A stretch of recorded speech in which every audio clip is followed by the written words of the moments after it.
Eric in Kansas City. Hello. Hello. Oh, hi. I'm calling to ask for a moratorium. I know that you guys have a moratorium on Pascal's wager. I'd also No, we don't. Sometimes we've Oh, you don't? hung up on it. Well, did so for a while. we're like less tolerant than we used to be of it. Yeah.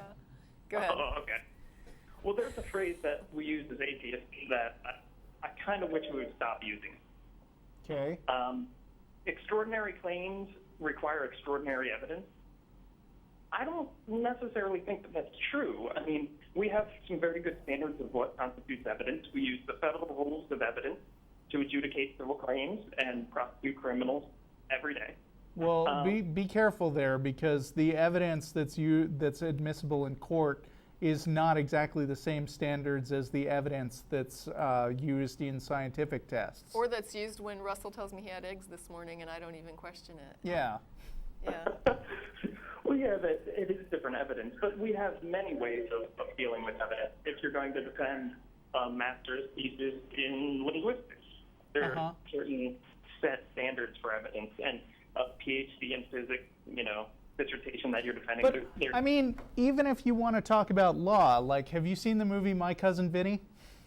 Yes. One of my all-time favorite movies. I mean, these two guys are at the crime scene, and I don't want to spoil it too much, but it looks very much like there are multiple witnesses who saw them kill this guy.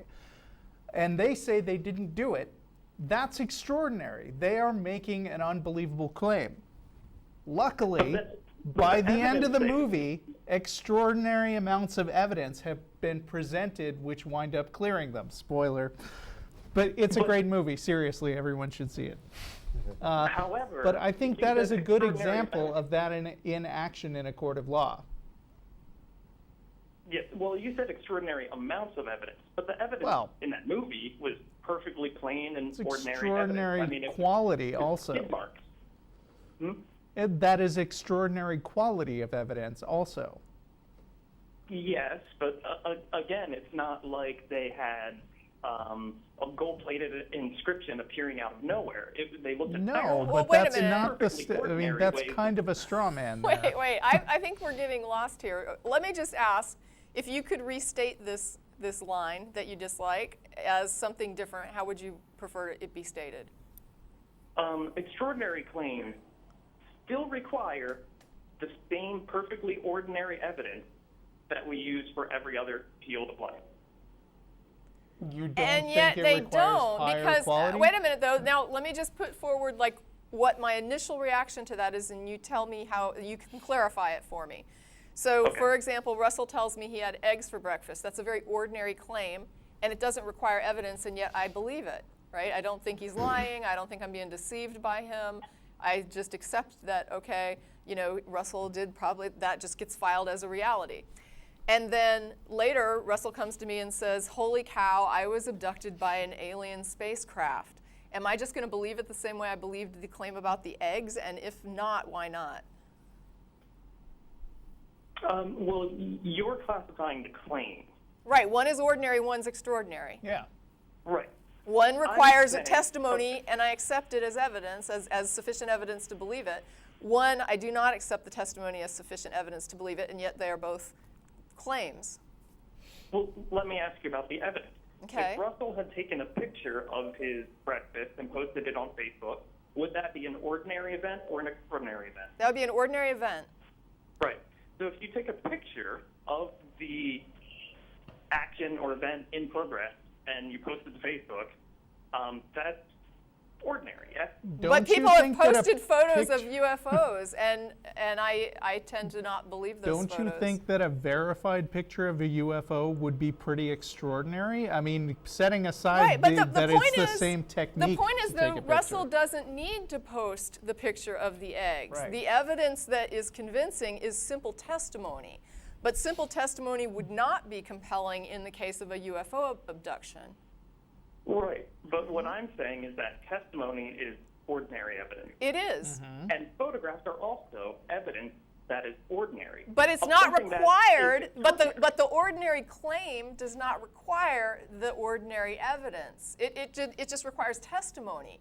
It doesn't require a photo. Would you accept testimony as evidence of a UFO abduction? And if not, then what we're saying is we require more evidence for one claim than the other claim, because one claim's ordinary, the other is extraordinary. Okay, then perhaps extraordinary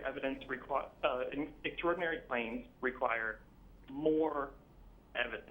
And I think that's what people are saying, but I think you're just taking issue with maybe the word that when you think of extraordinary evidence. Extraordinary means beyond like, the ordinary. Well, Russell could be defining, for example, more than normal evidence that it could be the same as an extraordinary amount, for example, of evidence would still be extraordinary evidence. How about this phrasing? Would you feel happy with it if I said the quality and quantity of the evidence should be proportional to the extraordinariness of the claim? That's roughly better, yeah. Okay. I mean, I just think your complaint about the way it's worded is kind of splitting hairs. I mean, you know, I'm more concerned with the underlying concepts than whether the word actually applies perfectly or not. Yeah, and I think that demanding to see a photo of something before you'll believe it is actually an extraordinary request for evidence. Yeah, somewhat. I mean, because most claims I get every day, I don't require photo evidence to convince me that people are telling me what's happened to them in their lives. I suppose that's fair. My focus is more on a good technique for judging whether or not you have a reasonable argument or reasonable evidence.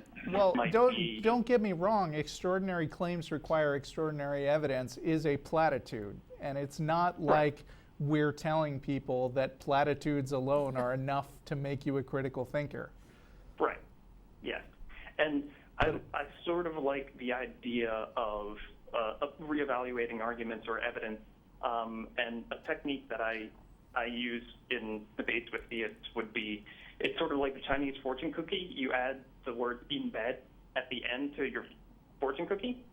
To test to see if your argument is a reasonable argument, add the word Your Honor. So when someone says, God exists and I know it because I know it because I know it, well, add Your Honor to that.